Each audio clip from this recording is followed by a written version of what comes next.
Endless Hustle is presented by Eat Clean Bro, a convenient solution to bring you the highest quality chef-prepared meals delivered right to your door. Eat Clean Bro is the contract-free solution for your meal prep needs. Made with all-natural ingredients and next-day delivery, every meal feels like you have someone cooking for you right at home.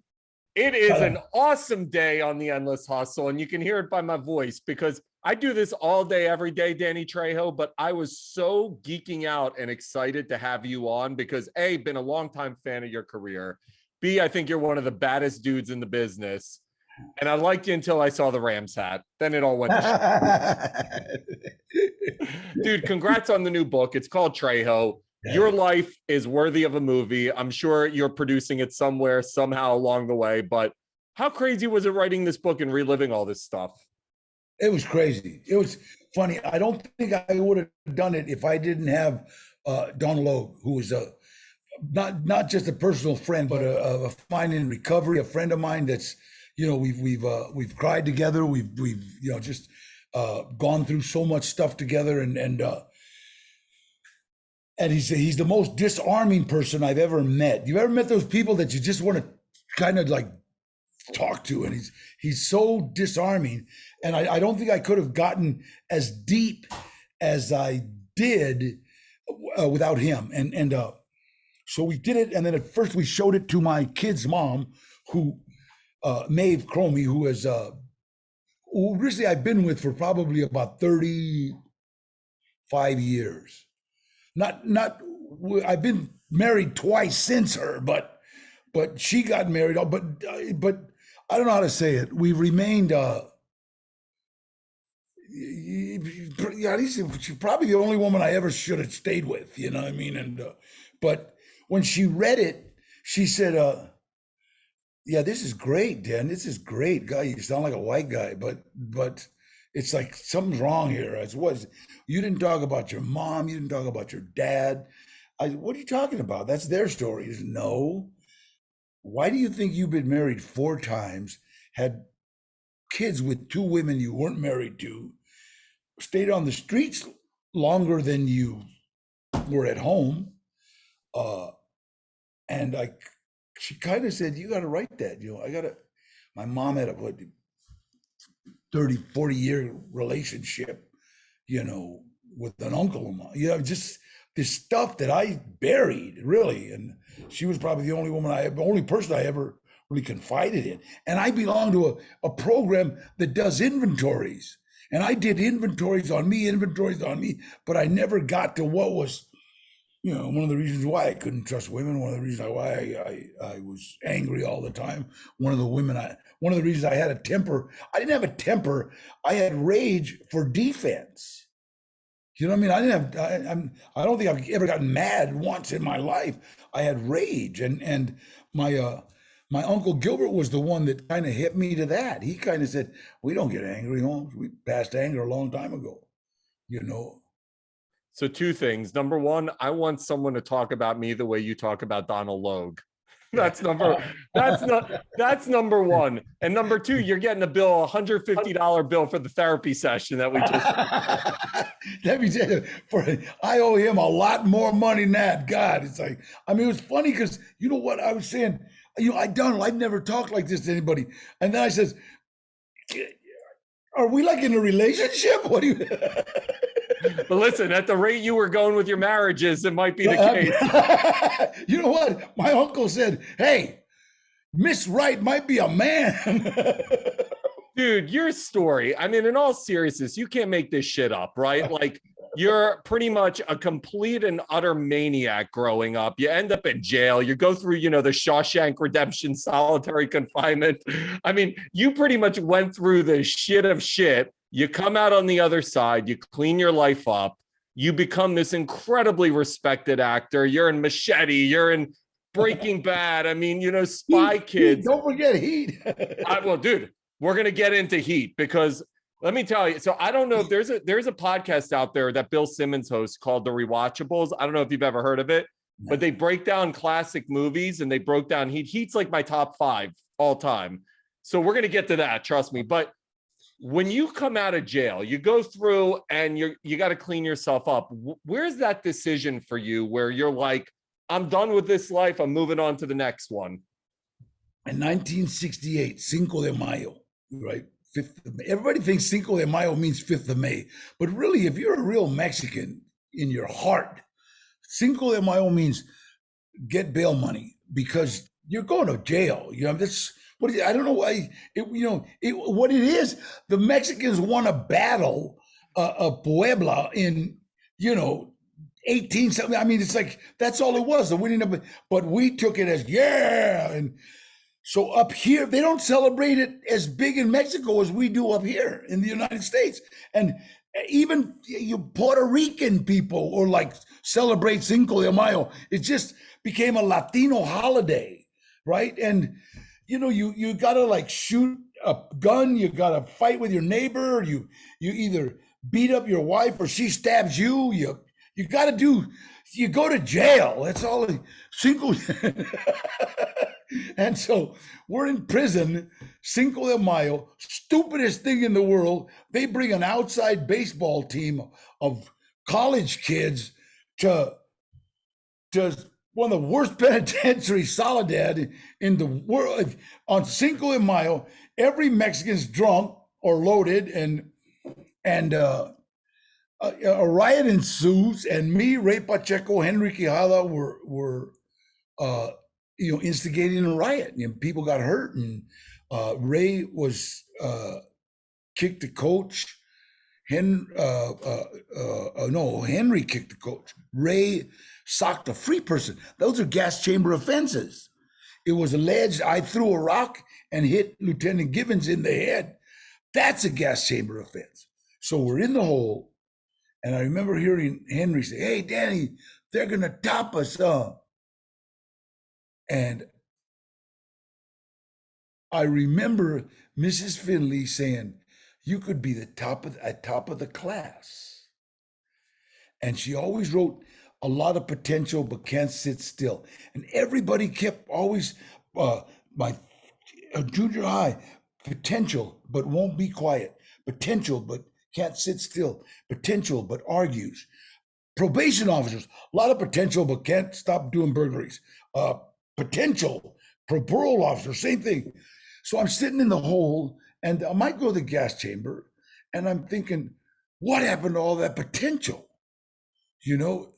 Somebody wrote, "God sucks" with shit on the wall. And with all that potential, I'm sitting in a cell with shit on the wall. It said, "God sucks." And I wanted to die with dignity. I didn't want to die crying and screaming and peeing my pants and yelling. So I asked God, let me die with dignity. I will say your name every day, and I will do what I can for my fellow inmate.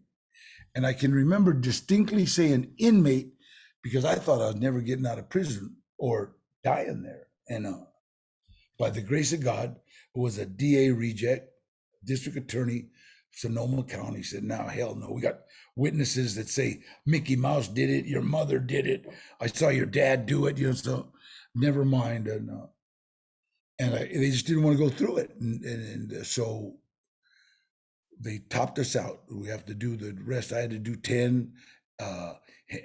Ray had to do 7, and Henry was almost set for parole. So by the grace of God, we hit the yard. And now I promised God to let me die with dignity. I didn't say, let me get me out of trouble. I didn't say, help me with this grade, let me get a B. I was like, so I just tried to do my best. And I ended up being chairman of Alcoholics Anonymous. I ended up being inmate social catalyst. And I just started doing good. And I went to parole and in July, and they gave me a RUAB. A RUAB means you got 30 days to get out of the pen, which is unheard of with my crime. And they said, we're giving you a chance. I'll never forget. Mad Dog Madden was the parole agent. That was his real name. And he said, we're giving you a chance to spread your wings. He said, and I told him about, I'm living a day at a time, kind of my alcoholic stuff. He said, I don't give a shit. Bring us back a life sentence because we're tired of dealing with you. So they didn't expect me to come out. Or they didn't expect me to stay out. So I went out and I've been saying his name every day.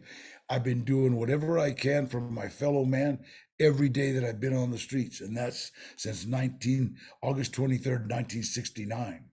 So you've worked with, and obviously mentioned De Niro, Charles Bronson, Cranston, who ended up playing one of the evilest of evil characters. But you were a fucking bad dude. So with these guys, like when you're seeing them play, and some of these guys are tough guys or girls in real life, but you were really a tough guy. Did they kind of look up to you because of what you went through? Well, I got to say that a lot of the actors that we've talked, and I know they're picking my brain, you know what I mean? But the reality is, there's some actors that can really do it, and there's some actors that think they are. The biggest problem with actors is that, like, if an actor does a karate movie, all of a sudden he knows karate, and yet you can bitch slap him all day long. You know, but it's like, shut up, you know what I mean? But the thing is like when you talk to actors like De Niro, Bronson, God rest in peace, Bronson was my hero.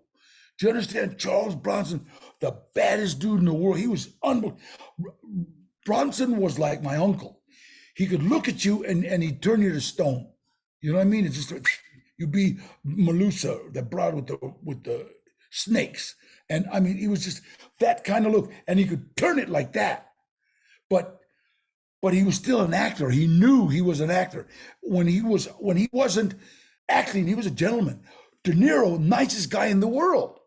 But yet, you look at him when he's getting ready to kill somebody, and you know this guy's bad. You know what I mean? And I love that.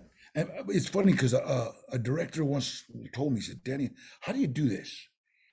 He said, "I watched you play a maniac." In fact, I was working with I want to be tough guy. What's his name? Mickey Rourke. I was working with Mickey Rourke, and he was the hero and the killer and blah blah blah. And in this movie, I killed about 9 people, right? And maniac, and then I would go for the maniac, and then the director goes, "Danny, how do you do that?" I said, "What?" I says, he said, "Well, all these guys that when they're playing maniacs, they stay playing maniacs, and you play this unbelievable killer character, and the minute I say cut, you go play with your kids." I said, "You know what? Because I don't want to be that maniac." Yeah, you're like, "I've been in solitary confinement with shit on the wall, brother. I'm gonna be a nice guy when I'm left alone." You said it. It's like, you know what? I have played that maniac sometimes, and then I gotta, if it's too long, I gotta go and I'll go in the bathroom and throw up because this guy is not a nice guy. Do you understand? This guy's a killer. This guy's not a good person in any means. You don't go around Folsom, San Quentin, Soledad being a good person.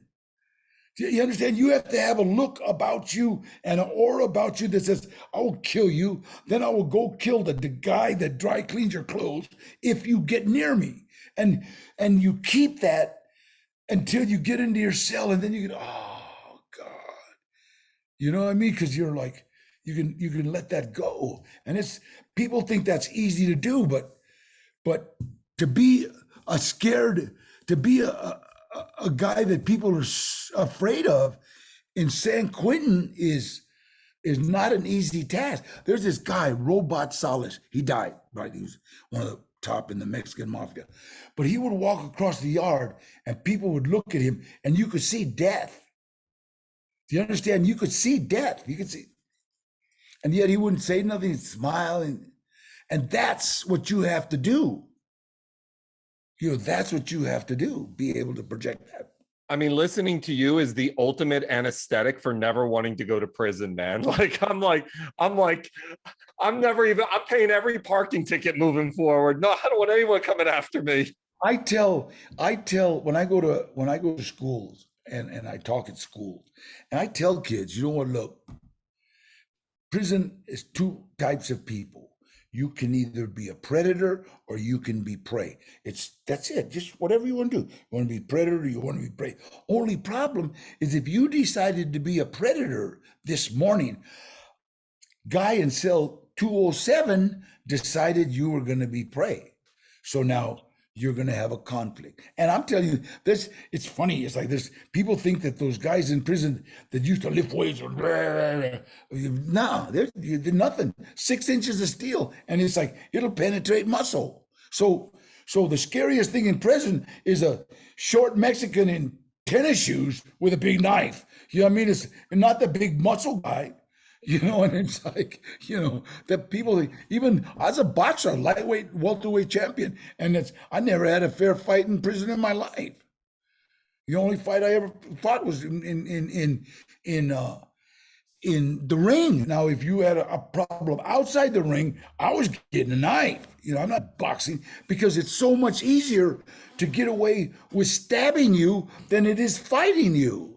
Wait, do you have any stab wounds? Has Danny Trejo been stabbed in real life? Yeah. Oh boy, that was the best tough guy look ever. So I was joking around about your LA Rams hat, but I actually, on the side, I host a series for the NHL. So I'm all into hockey. Please awesome. Tell me your hockey. Hey, listen to this. My son, Danny Boy, was playing a roller hockey, right? So I go up to see him, and I gave him, like, he wanted $50 for he was a goalie, and he wanted $50 for a helmet, right?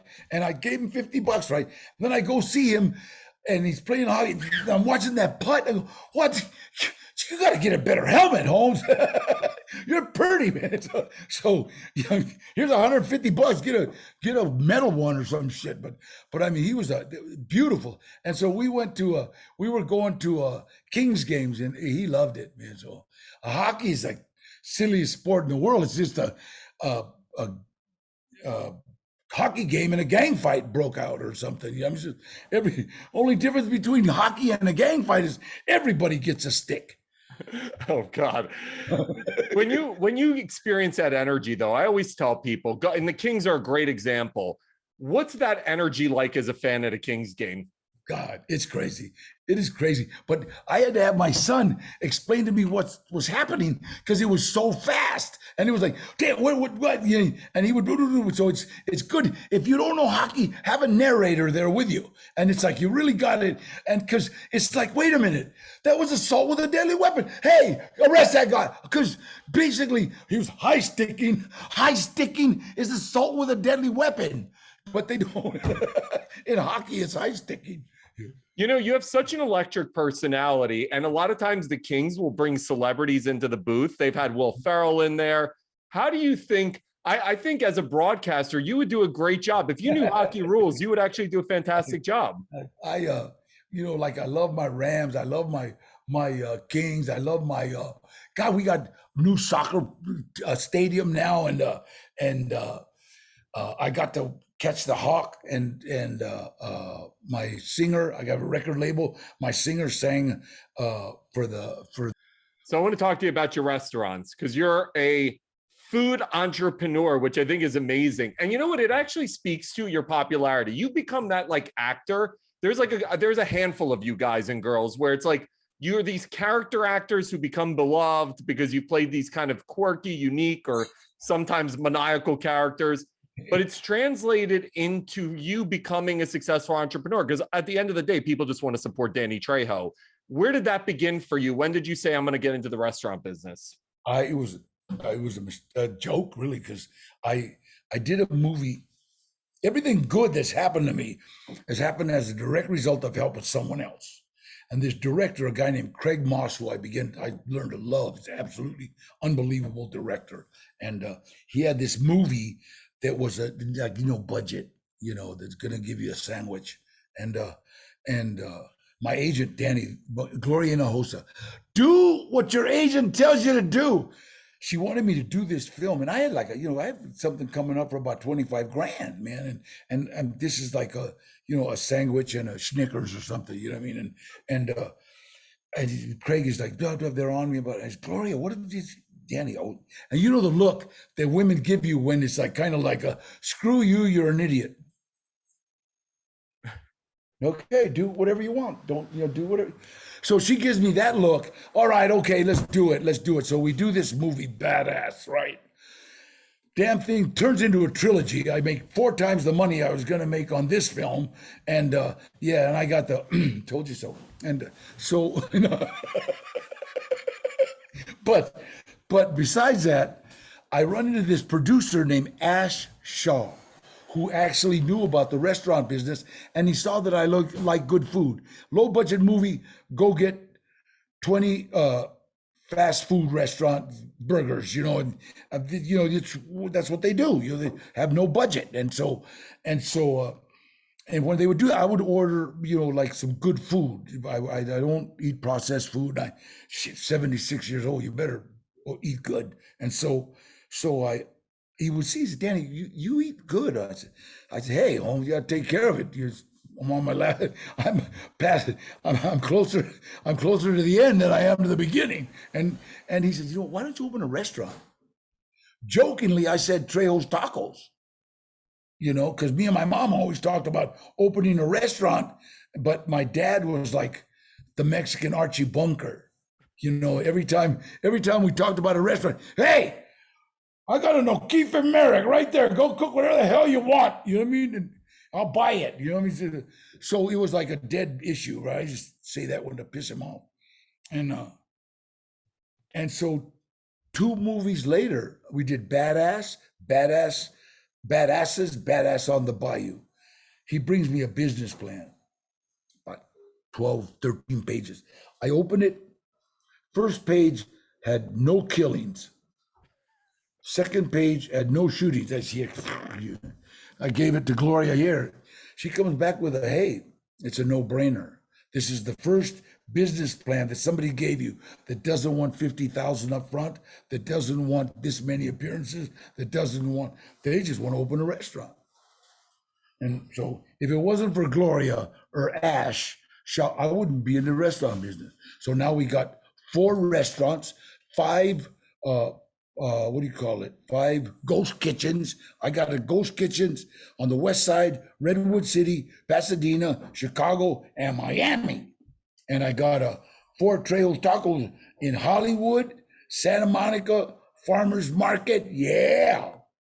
My favorite part was that you're literally reading it off the list because you got so many. You're just like, I don't even remember this shit. But I see them. I go to all of them, and people ask, what's your secret? It's no damn secret. It's good food. Celebrities, everybody, when you open a restaurant, I've seen it. They come to LA, they open a restaurant, and then they go back to Florida, New York, go back. But they don't watch the food. I eat it every morning. I send friends into my restaurant. Go check out the service. They'll go in and serve us in and pay for it and everything. But my staff says, Dan, stop sending your friends, okay? They're scaring all the customers.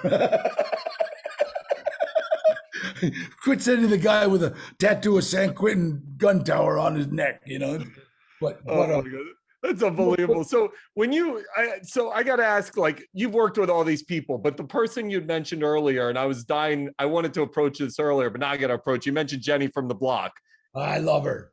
I did. Listen, I did Jenny from the Block. I didn't do her. I worked with her. I'm sorry. I worked with her. But I got her, so good, because he was walking through the Dodger Stadium, through the restaurant Dodger, and he wasn't signing autographs. No, I don't have time. And my secretary Mary wanted an autograph, right? And so she said, he's not. Look at. And everybody was saying, oh man, this guy. So I got him. I got behind him. I said, hey, I did a movie with your wife. And he turned around like, look, I said, yeah, I did Anaconda. Oh yeah, Danny, what's up? I hear signing this for my secretary. So he signed it. Best way to stop somebody that doesn't want to do an autograph. Say, I did a movie with your wife. But make sure you clarify, I didn't do your wife. I did. And but she was awesome. It was right after she did Salidas, we did Anaconda, and we were in the Amazon. And she's a trooper, Holmes. I mean, she jumped in that water. I mean, they got piranhas, and we were doing anacondas, and they had these tame snakes, supposedly, right? And they're like 12 feet long. One got away, and they were all panicked. One of the One of the locals tells me, "Hey, don't worry, we'll go catch another one. They're all over." I said, "What?" But they were real anacondas, and she was like a set of trooper. So you start making good money. What do you start doing with some of that money, Danny? Like when you start kind of making the FU actor money, you start having some fun? I got 9 cars. I got 9 cars, lowriders. They're all worth about 100 grand, but nobody will pay that because, like who's going to buy a 1942 Chevy Stylemaster lowered all the way around with pipes and lifts? And so I'm a lowrider from way back. So it's funny. My daughter was she was being interviewed, and they asked her, "Where did your father grow up?" And she says, "He hasn't. Hasn't you seen his cars? He still cruises Van Nuys Boulevard." You actually take out your lowriders like Oh, Dr. yeah. Dre style, and Yeah, you kidding? please tell me, do you have the thing that? I got a 1965 Buick Riviera. I love Buick Rivieras because the feds in 1965 drove me to the federal building in a 1965 Buick Riviera, beautiful car, but they beat me half to death, and I bled all over their back seat. But I remember, hey, we got a brand new car, and then I got a 36 Dodge Touring sedan, and that thing's gorgeous, right? And then I got a 1956 Chevy Stylemaster. I mean, Bel Air chop top, kind of looks like the car in American Graffiti, but I would give anything to be somewhere in LA, look to my right, and see your car bouncing up and down, and realize Danny Trejo is in a lowrider next to me, like blasting Dr. Dre. Hey, if you're ever in LA on like a Friday, Saturday night, check Hollywood Boulevard. I cruise that, and it's kind of like fun, and stop at a stoplight, and then we just stop traffic and sign autographs. Here's something I think is really cool. I always love talking to people, especially whether, like I had Kamaru Usman on the show, who's the best UFC fighter on the planet right now. But then you talk to him, he's the nicest dude on the planet, right? You play these just killers, and yet you're like the funniest, most relaxed, nicest guy. Do you, like, people obviously are going to expect you to be an asshole or be these characters. Please tell me that you fuck with them and you go into these characters. Let me say no, because you know what? Because the biggest problem, especially with guys, okay, when a guy sees somebody that's been portrayed as tough, they automatically you watch. Like if I walk into a club, you see a guy go. Immediately, it's like they just say, "Oh, okay, well, I'm better than you," and it's like I kind of like have to like, "Hey, what's up? All right," I have to like disarm people immediately because some of them, if once they do that, they don't know when to stop. Do you understand? It's like because if I puff up, then it's like they gotta, and and I'm a member. It's like I gotta be careful because I forgot how to be mad. It's like you go straight to rage, and it's like, so you just, "Hey, what's up? How you doing? All right, bro." Like when women come up and ask me to take a picture, I'll look at their husband immediately. "Hey, what's up, boss? How you doing? God bless you, man." Because it happened. I swear to God, it happened one time. We were at a fight, at a boxing match, and this girl and her kid came running up, right? And she was hot. And her little kid was, "Oh, it's Uncle Machete." And he was hugging me, and and I looked at her old man. I could tell her old man just got out of the pen. He hadn't been out more than a month. He still had on pressed Levi's, Folsom cup, shirt button. It was there. And the first thing I did, I completely ignored. "Homie, what's up, bro? How you doing?" "Good, man." "Hey, would you just get out?" "Yeah." And we said, and you could tell he was angry at first, and then he was, "Here, give me a camera," and he took the camera and was going to take the picture, So I softened him, and then I go, "No, no, no, come here, Holmes. Hey," I told somebody else, "Take this picture," and we took the picture, and you could tell that okay, that dude's all right. So if he had to go back to prison, no, that's a good dude. It wasn't like, "You guy's an asshole, fuck him." You know what I mean? What a mindset. So I told you I'd come back to Heat because top 5 of all time for me. I've watched that movie 100 times. The bank robbery scene is one of the greatest scenes in the history of cinema. Yeah. We talked to Nero, but I want to ask you about Val Kilmer because obviously Val the last few years has kind of, gone through his shit. But Talk to me about, that's that, and just, some of the off kilter stuff and weird stuff. But what was Val Kilmer like? And give me some great Heat stories. I got to know what filming Val that Kilmer. classic. Me and Val Kilmer went to the pantry. We were like both. I don't drink, and he wasn't drinking. We were both sober, and we're standing there, and these people rushed us, right? And a whole bunch of people, and we're hungry, right? So Val immediately just went into being drunk, just like, hey, come on, what are you doing, money, son? Come on, give me love. I'm hungry, and we hadn't been drinking, so I went in and we walked in. The people just left us alone. We walked in the pantry. Goes, boy, that was good. We ate. I said, Val, future is going to be in the papers. You were drunk. Who gives a shit? But it was beautiful, man. I said, wow, I got to try that. He can play the best drunk in the world. You know what I mean? He can play. I mean, there was one guy there that was demanding an autograph. Hey, and he's going, hey, you're Tommy. I know you. You're Tommy. And oh God, it's like the guy just forgot it. And we walked into the pantry and ate. And so, but Val, he had this beautiful leather jacket on. I mean, this thing was like, it said money, but it was so understated. You have to that kind of leather jacket. It was like, don't touch it because you'll tear it. And I went like this. I went, my God, I can't wait till I'm a movie star. And 2 days later, I walk into my trailer and there's this leather jacket. It's in a bag. And I go, whoa, it's that same leather jacket. And he took the zipper off and put a regular zipper because it had a different zipper. So this one was better, right? And thinking, damn.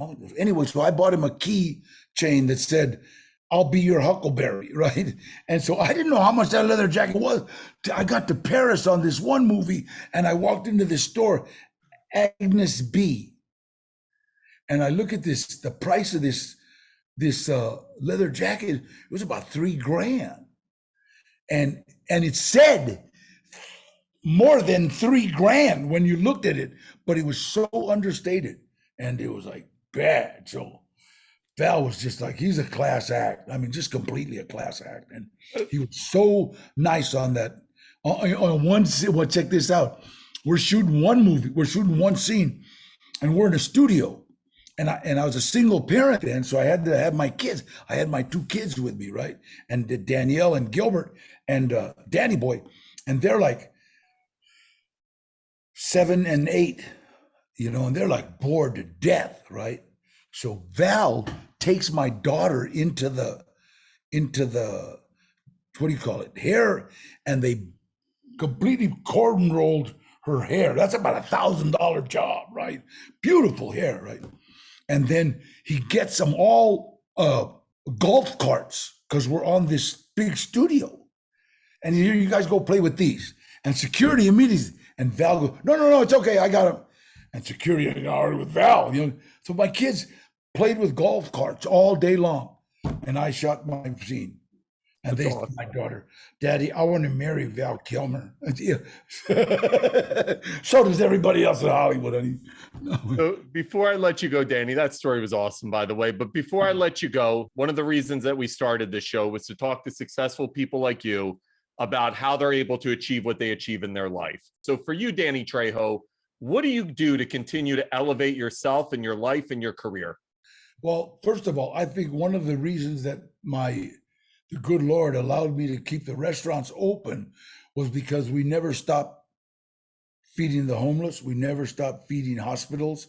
We never stopped feeding veterans. That's what we did. That's what we did through the whole pandemic. We wouldn't, and times were tough for everybody.